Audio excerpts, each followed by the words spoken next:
2024년 설날 가정 예배입니다. 오늘 말씀의 제목은 연합함이라고 하는 제목입니다. 먼저 우리 주신 말씀을 함께 읽도록 하겠습니다. 제가 봉독을 하겠습니다. 아담의 모든 가축과 공중의 새와 들의 모든 짐승에게 이름을 주니라.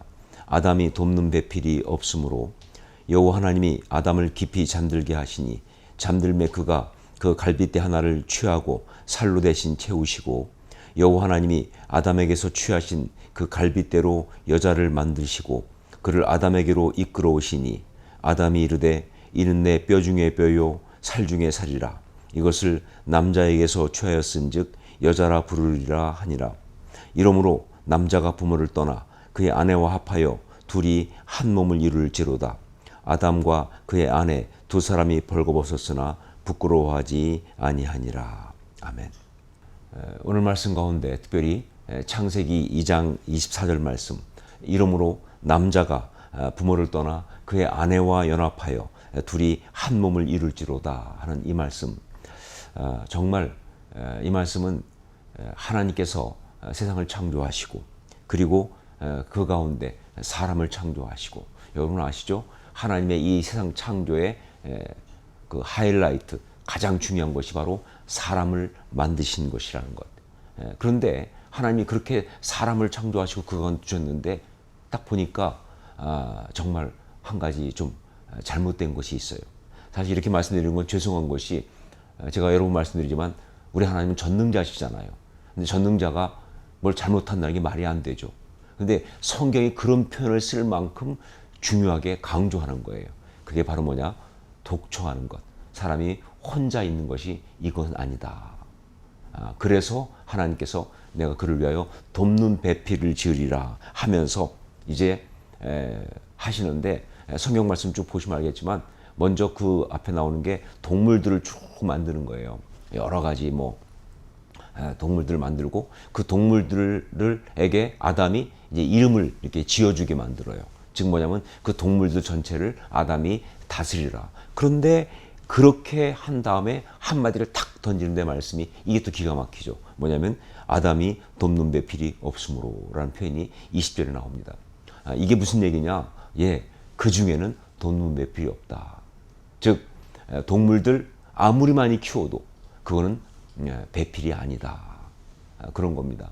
요즘 좀 보면 많은 사람들이 이렇게 반려견 키우면서 또 애완용 어떤 그런 동물들 키우면서 그렇게 살아가는 사람이 많아요. 외로워서 그렇고 또 심심해서 그렇고 또 그게 좋으니까 하겠지만, 그러나 분명히 말할 수 있는 것이 있습니다. 그것은 가족일 수가 없다 하는 겁니다. 그거는 절대로 우리의 삶의 그 동반자, 가족이 될 수가 없다 하는 겁니다. 그래서 창세기 딱 그 얘기하고 있잖아요. 동물들 그렇게 지어주고 이름 다 붙이라고 했지만 그 중에 돕는 배필이 없으므로, 그래서 하나님이 직접 또 한 사람을 만드십니다.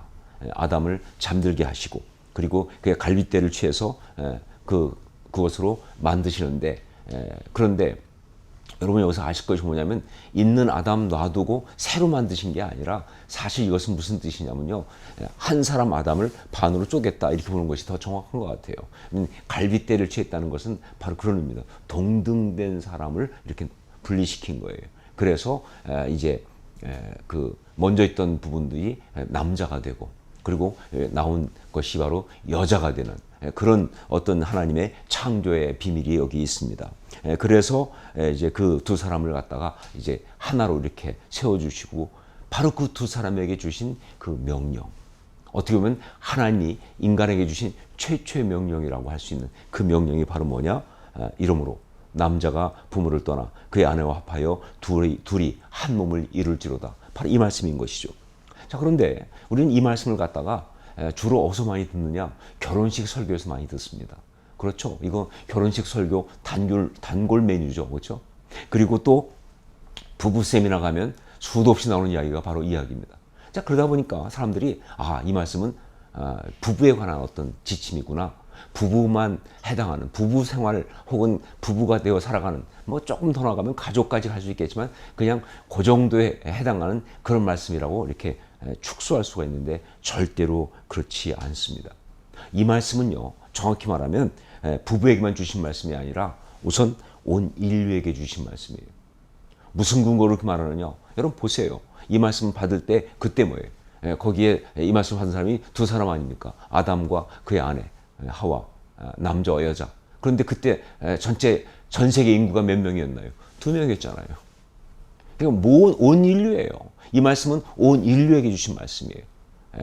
부부에게만 주신 말씀이 아니라는 것이죠. 아담과 하와에게 주신 말씀만이 아닌 건 말할 필요도 없고, 이건 모든 사람에게 주신 그러한 말씀이다라고 볼 수가 있어요. 자, 그리고 두 번째, 이것은요, 거룩한 공동체, 모든 공동체에게 주신 말씀이에요. 왜? 그때 그 남자와 여자, 아담과 하와는 뭐예요? 바로 에덴 동산 공동체의 일원이었고요. 바로 그 공동체를 위해서 공동체 가운데 살아가라고 그렇게 주신 그러한 말씀이다. 그래서 이것은 공동체에 주신 아주 중요한 그런 말씀이 되는 것입니다. 자, 그러므로 이 말씀은요, 온 세상 모든 사람에게 주신 첫 번째 창조 명령이다, 이렇게 말할 수 있습니다. 창조 명령. 이 창조 명령이 무슨 얘기냐? 이것은 창조주의 뜻을 이루기 위하여 행해야 되는 그 일을 말씀하신 거예요. 그러니까 결국은 뭐냐? 이것은 바로 이 땅에 태어난 모든 사람이 반드시 그렇게 살아야 되는 너무 중요한 이야기예요. 여러분, 우리는요, 이 땅을 살아가면서 다른 어떤 것보다 창조주의 그 창조를 완성해가며 살아가야 하는 겁니다. 그게 바로 우리한테 주어진 정말 중요한 사명이에요. 여러분, 남자와 여자 사람을 만드셨을 때 그다음에 그냥 그러고 나서 이제 끝, 이게 아니죠. 그다음에 뭐 그들한테 동산 모든 것을 다스리며 지키게 하시고 하면서 말씀이 나오지 않습니까? 지금 무슨 얘기냐? 나의 이 창조를 네가 완성해 가라는 거예요. 아직 창조가 미완성해서 그런 것이 아니에요. 하나님의 창조의 뜻이 그대로 온전히 작동되도록 그렇게 해가라는, 그게 인간에게 주어진 정말 중요한 이야기예요. 이것은 바로 창조 명령이다 하는 겁니다. 창조주의 뜻을 이루고 창조를 완성해가는 창조 명령이다. 그리고 두 번째, 이것은 생존 명령입니다.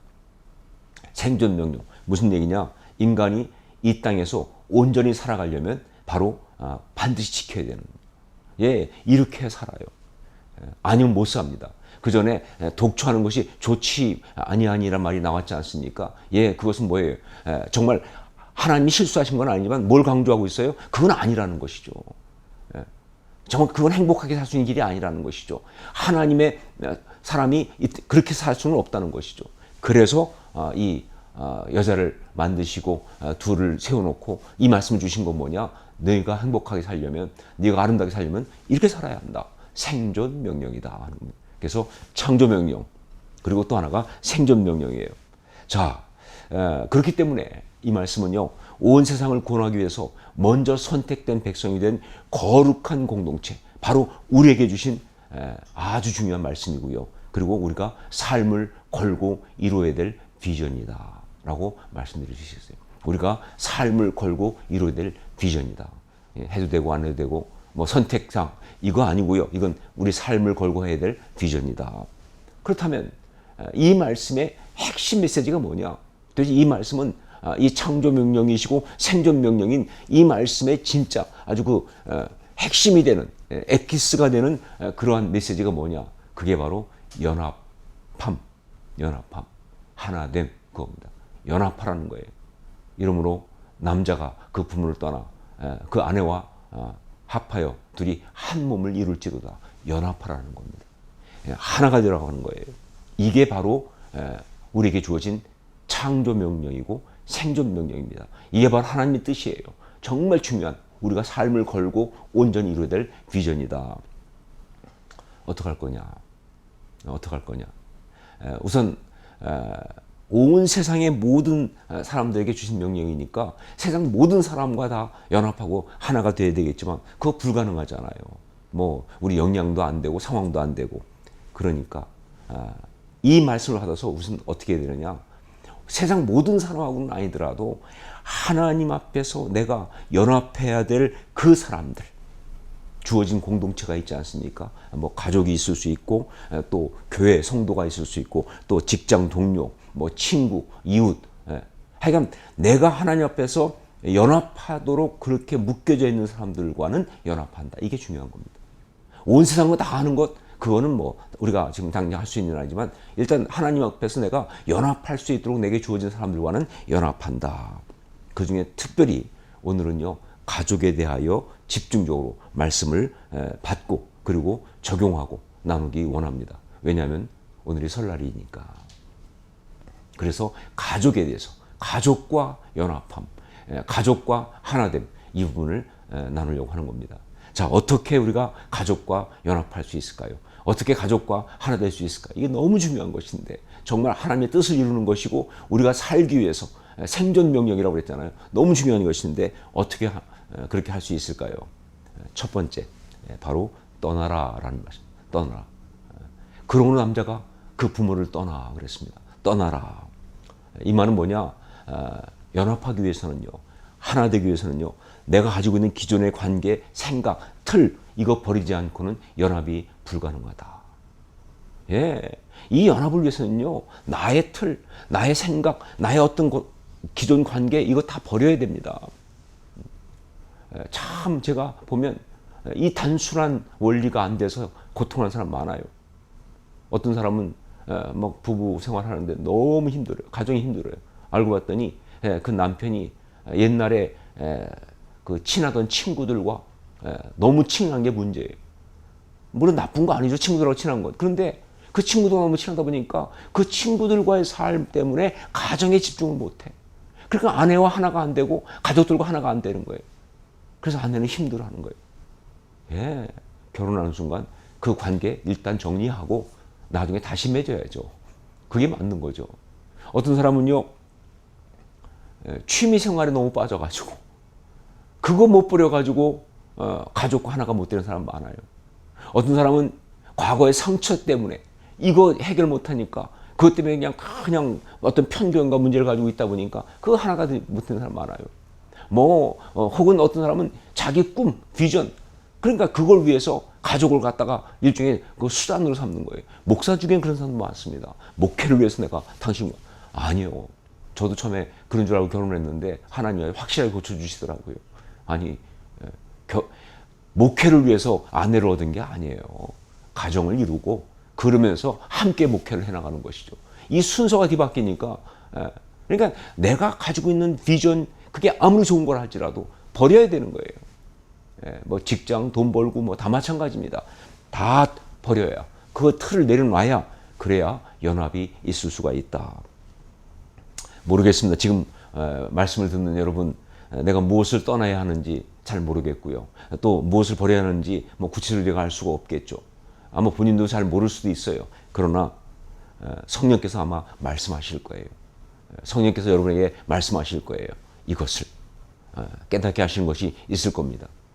그것을 갖다가 버려라, 떠나라, 내려놓으라, 연합을 위해서. 이건 분명한 메시지입니다. 이것이 첫 번째 중요한 연합함, 하나됨을 위해서 어떻게 해야 되느냐? 떠나라 하는 겁니다. 두 번째, 또 한 가지, 즐기라 하는 겁니다. 즐기라. 창세기 2장 24절 말씀, 이 말씀의 첫 부분이 어떻게 시작되느냐? 어떻게 시작되고 있어요? 이러므로 이렇게 시작되고 있잖아요. 이러므로라는 게 뭐예요? 그 앞에 있는 말씀에 있는 것을 가져와서 결론을 내는 거 아닙니까? 근데 그 앞에 있는 말씀이 바로 뭐냐? 이는 내 살 중에 살이요 뼈 중에 뼈라 라는 그 말씀을 가지고 와서 결론을 맺어가는 거예요. 이는 내 살 중에 살이요 뼈 중에 뼈라. 무슨 뜻이겠어요? 아담이 그 아내를 보면서, 남자가 그 여자를 보면서 이는 내 살 중에 살이요 뼈 중에 뼈라. 이게 무슨 뜻입니까? 너무 좋다는 뜻 아니에요. 정말 내가 가장 좋아하는 것, 나의 가장 소중한, 내가 정말 기뻐하고 즐거워하는, 나도 그 즐거워하는 사랑스러움이 꽉 찬 표현 아닙니까? 이런 표현을 좀 하고 살아야 돼요, 가족들은요. 남편들 아내한테 이런 표현 자주 하셔야 됩니다. 언제 했는지 기억도 가물가물한 사람은 이제 다시 시작하셔야 돼요. 부모들 자녀한테 이런 표현을 해야 됩니다. 자녀들 부모에게 이런 표현을 해야 됩니다. 형제들도 이런 표현 해야 됩니다. 왜냐면 정말 귀한 사람들이니까, 최고 소중한 사람들, 그리고 내가 나를 행복하게 하는 사람들이니까, 내가 정말 즐거운 사람들이니까. 예. 연합은요, 대상에게서 가장 큰 즐거움을 찾아야 그래야 연합이 되는 겁니다. 좋아야 연합하는 거예요. 아니 억지로 한다고 연합해서 싫어 죽겠는데 갖다 붙여놓는다고 되겠습니까? 마음 딴 데가 있는데 그 연합이 되겠어요?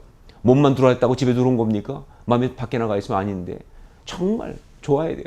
그러니까 가정이 연합되기 위해서는요, 하나 되기 위해서는요, 가정이 즐거워야 합니다. 그게 정말 중요한 거예요. 정말 가정 안에 진짜 그런 것이 있어야 즐거운 거예요. 가끔 그런 얘기를 하지 않습니까? 어떤 사람 직장 끝나자마자 땡 하고 집으로 그냥 달려가는 사람 보면요, 아니 도대체 뭐 집에 꿀 발라놨어? 왜 이렇게 집으로 달아가? 맞습니다. 꿀을 발라놔서 가는 거예요. 예, 꿀, 한이 아니야, 한이. 한이가 있으니까, 꿀이 있으니까 가는 거 아니에요. 즐거워서 가는 거예요. 바로 그게 가정이어야 합니다. 자녀들도요, 가정 안에서 즐거워야. 그래야 뭐예요? 가정으로 들어와요. 아니면 떠나갑니다. 하나 되면, 연합하면요, 즐거워야 한다. 이게 중요한 포인트예요. 바로 그 즐거움, 이것을 갖다가 이제 찾고 누리고 또 실험하고 같이 체험하고 그런 날이 언제다? 설날이다. 설날은 그래서 있는 겁니다. 그래서 그날은 가족들이 모여서 함께 말이죠, 정말 좋은 교제하고 예배드리고 서로 축복하고 덕담 나누고 맛있는 거 먹고 그러는 거예요. 무엇보다도 맛있는 거 먹는 게 좋잖아요, 그렇죠? 그리고 정말 많은 가족들이 하는 것처럼 윷놀이도 하고, 뭐 고스톱 치세요, 괜찮습니다. 도박만 하지 마시고 가족끼리 하는 걸 보면 왜 나쁘겠어요, 그렇죠? 정말 아이들이 그 함께 하면서 거기서 막 진짜 아이들이 가족이 얼마나 즐거운 것인가, 그 메모리를 기억하면 가정 안 떠납니다. 바로 설날은 그런 가족의 즐거움, 그것을 체험하는 날이고 누리는 날이다. 즐기라. 두 번째입니다. 자, 2024년 설날에 가정 예배드리는 우리에게 주신 하나님의 말씀은 연합함이라는 겁니다. 이것이 우리에게 주신 창조 명령이고, 그리고 생존 명령이라고, 이번 설날에 그 귀한 연합함을 다시 한번 이루고 누리고 그리고 체험할 수 있기를 주의 이름으로 축원합니다. 기도하겠습니다. 사랑하는 주님, 주의 귀한 사람들이 이렇게 가정 예배로 모여서 주의 말씀을 함께 듣고 나누면서 우리 하나님의 음성을 들었습니다. 우리에게 주신 그 말씀 그대로 정말 가족이 하나 되는, 연합하는 복된 축복이 있게 하여 주시옵소서. 정말 우리에게 주신 가장 중요한 사명인데 이것을 온전히 이루는 아름다운 역사 우리 가운데 있게 하여 주옵소서. 정말 주신 말씀 그대로 떠나라, 그리고 즐기라, 이 두 가지를 가지고 정말 구체적으로 이 아름다운 연합함이 일어나는 복된 역사가 이 시간부터 시작되게 하여 주시옵소서. 온 가족을 축복하옵고 예수님 이름으로 기도합니다. 아멘.